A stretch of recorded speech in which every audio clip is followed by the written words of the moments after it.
Daily. Taste the Daily.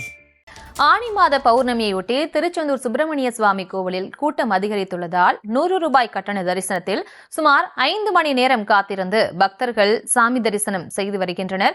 இது தொடர்பானவர்களோடு இணைகிறார் எமது செய்தியாளர் சதீஷ். சதீஷ், வணக்கம். மேலும் விவரம். வணக்கம் பிரியங்கா. அறுபடை வீடின் 2ஆம் படை வீடான திருச்செந்தூர் முருகன் கோயிலானது சிறந்த பரிகார தலமாக வழங்கி வருகின்றன. இதனால் கோயிலுக்கு வரும் பக்தர்கள் நாட்களின் எண்ணிக்கை அதிகரித்து வருகின்றன. விடுமுறை நாட்களில் ஏராளமான பக்தர்கள் சாமி தரிசனம் செய்து வழக்கமாக இருந்து வருகின்றனர்.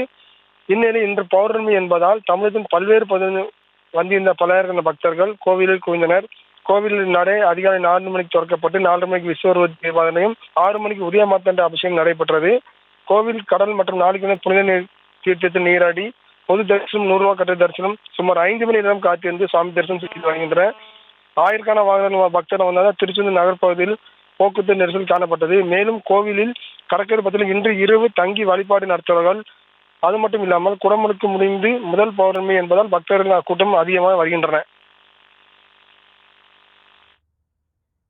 விவரங்களுக்கு நன்றி சதீஷ். Taste the Daily.